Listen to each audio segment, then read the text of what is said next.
Messieurs et dames, bonjour. Bienvenue dans les sujets vrais by Haïssa Nyota.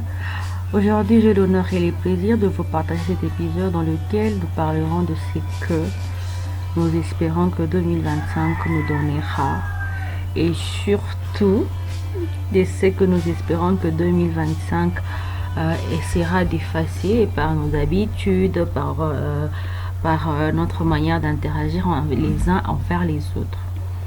Alors, la première des choses que nous espérons de 2025, c'est évidemment qu'il y ait plus d'entente entre les êtres humains, qu'il y ait plus de compréhension, que ce soit sur les plans politiques, que ce soit sur les plans administratifs, que ce soit dans les affaires, dans les projets, que les gens aient le caractère ou l'habitude de la parole donnée. Quand on dit qu'on fera A, il faut pouvoir faire A. Quand on dit je suis en mesure de faire B, il faut être en mesure de faire B. Nous espérons aussi, messieurs et dames, que en 2025, on aura des habitudes et des attitudes saines, surtout pour l'environnement. La planète, elle en a besoin. Notre manière de vivre, de faire, doit tenir compte de ces réalités-là. Si chaque famille peut être en mesure de planter ne fût-ce qu'un petit arbre, si dans les écoles, par exemple à l'école primaire ou secondaire, je peux être en mesure de demander aux enfants de faire une plantation de ce genre-là. Si le 5 décembre, la journée consacrée à l'arbre, peut être une journée de forte mobilisation parce que déjà, premièrement, la planète en a besoin. Et puis, nous sommes dans un pays quand même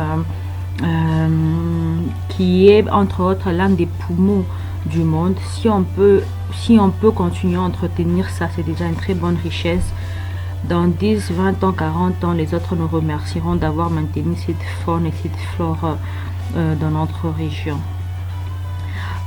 Pour les habitudes saines aussi, j'espère que les gens prendront de plus en plus soin de leur santé.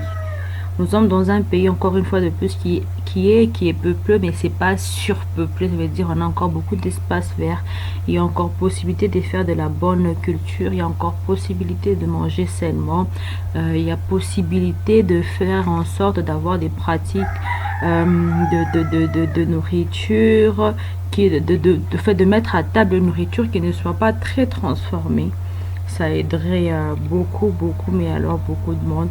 Si vous pouvez faire ça en 2025, commencer en janvier et puis voyons sur 12 mois ce que ça donnera. Je suis sûre que beaucoup se remercieront d'avoir fait cet effort-là supplémentaire pour leur santé et pour le bien des futures générations, parce qu'en mangeant seulement, c'est sûr qu'on s'évite certains problèmes et on transmet aussi des bons gènes à nos enfants. Pour 2025, toujours en termes d'habitudes saines, j'espère qu'on va moins décomplexer les gens. Dans la vraie vie, un habit se porte, je vais parler sur les styles vestimentaires. C'est normal de pouvoir se dire je peux changer des vêtements du lundi au lundi. Mais il faut aussi se mettre en tête que c'est tout à fait normal de reporter un habit 1000 fois, même 10 000 fois.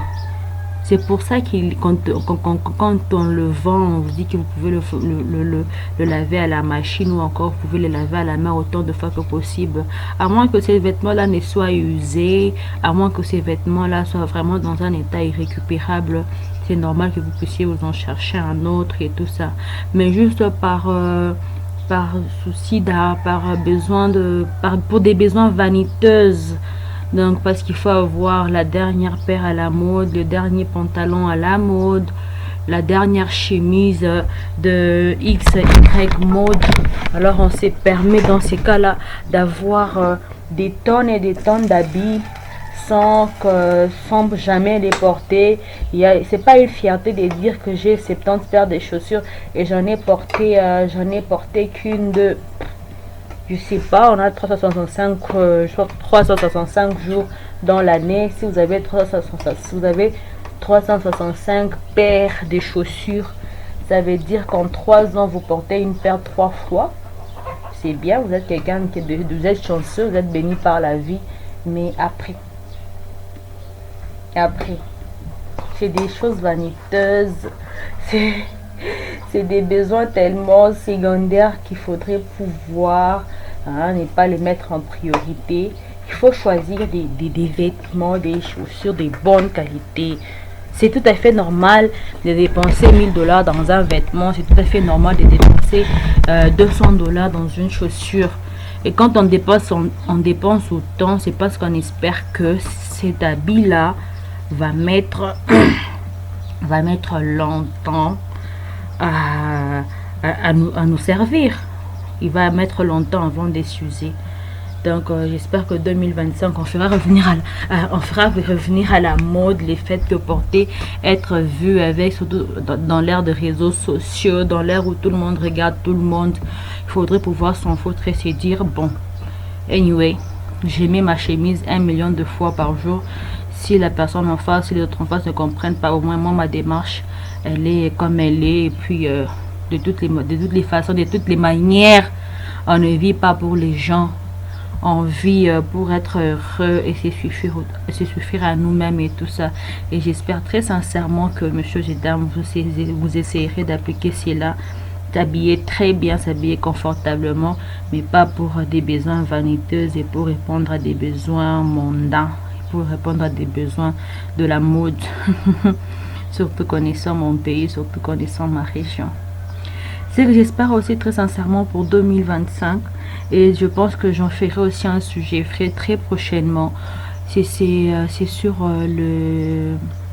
les ports des perruques naturelles, les ports des cabellos et tout ça. C'est très bien, ça embellit la femme, ça lui donne tout ce que ça lui donne, mais au finish on est toujours obligé de mettre plus d'argent parce qu'il faut la meilleure qualité. Ou là c'est fait moins voir. Il faut la perruque, je sais pas moi, la plus dense ou la plus souple. Il faut la perruque la plus longue. Il faut la perruque de telle couleur. Il faut tel col. Il faut aller dans tel salon de coiffure. Tout ça en vrai de vrai pour un pays en développement, pour des femmes africaines. C'est mon avis que je vous partage. J'espère que vous le comprendrez et qu'un jour il sera le vôtre. Je pense que c'est une dépense que mesdames ont devrait très vite freiner. Et d'ailleurs, quand vous regardez là où vont les choses, les perruques, quand elles ont les perruques naturelles, quand elles ont commencé, c'était des prix exorbitants. Il fallait attendre que la grande sœur, que la tantine bien positionnée puisse en porter pendant 1 ou 2 ans. Et si vous êtes sa préférée, si vous êtes sa petite sœur, alors là, elle vous envoie ça. Mais aujourd'hui, nous avons des perruques de 10 $, 15 $. C'est vous dire à quel point c'est aussi pareil pour les iPhones. C'est une très bonne marque, c'est une très bonne qualité, mais en fait tellement il y a une publicité autour de soi, un marketing très bien réussi, et tout le monde fait de l'engouement et tout ça. Quand vous demandez, je suis sûre que si on fait un sondage là, ici et maintenant, nous prenons 10 femmes, chacune se retrouve dans sa maison avec 10-20 perruques, et elle ne sait même pas comment déjà entretenir ce qu'elle a à la maison.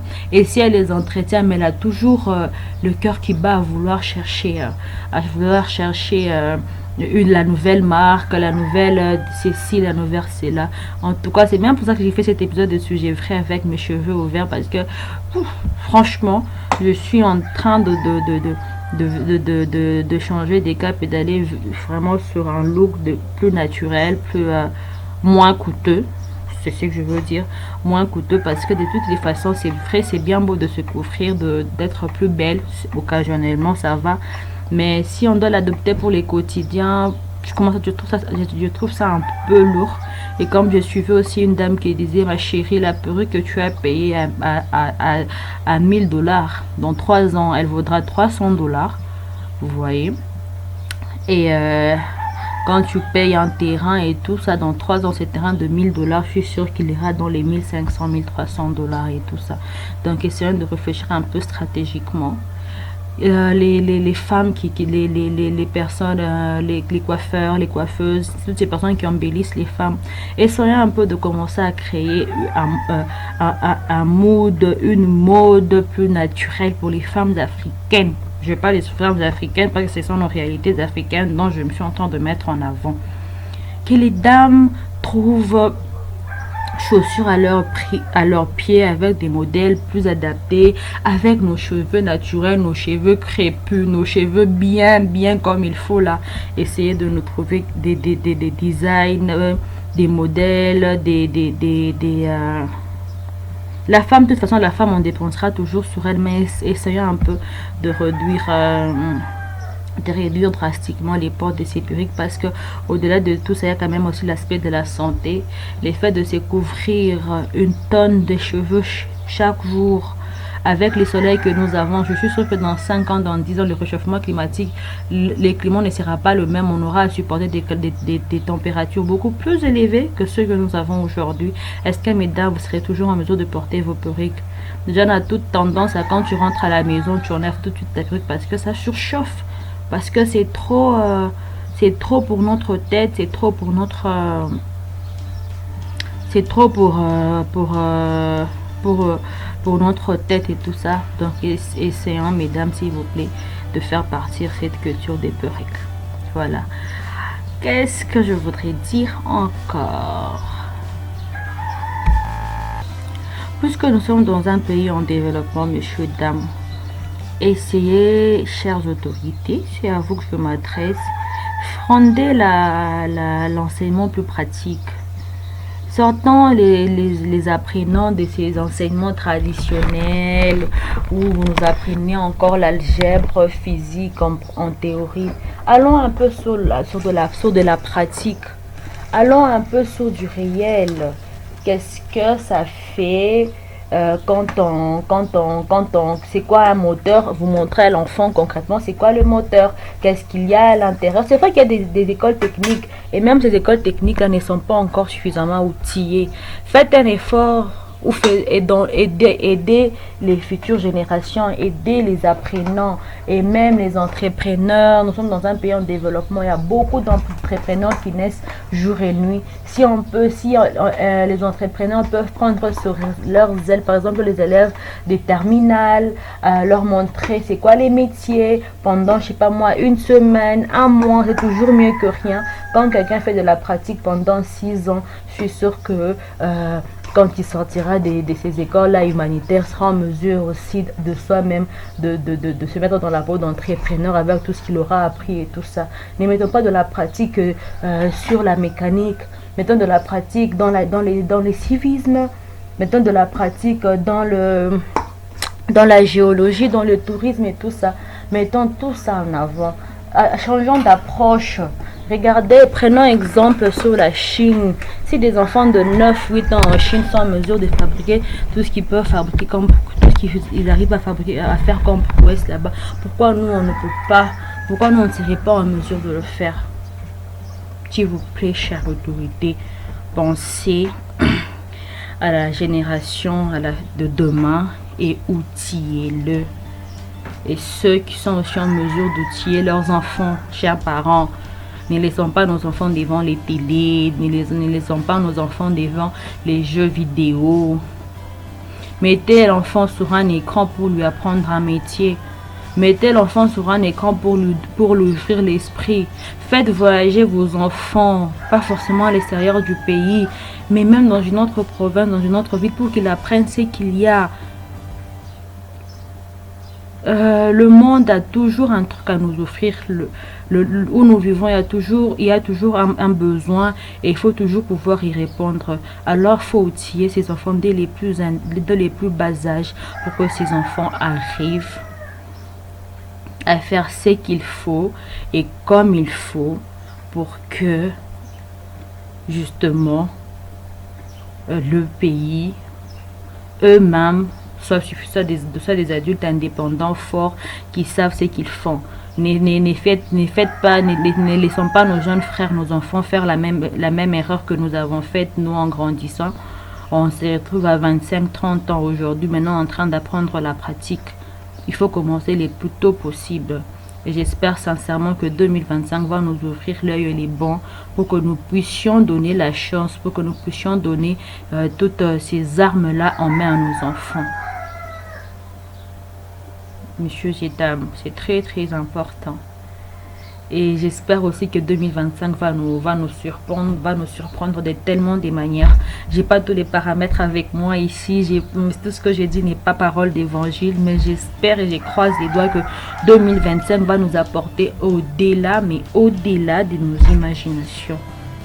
C'est ce que je nous souhaite, c'est ce que je me souhaite, c'est ce que je souhaite au sujet, frères, messieurs et dames. Alors, je vous retrouve, je dois vous laisser. Je vous retrouve en prochain numéro de Sujet Vrai, toujours avec le même et réel plaisir. Au revoir.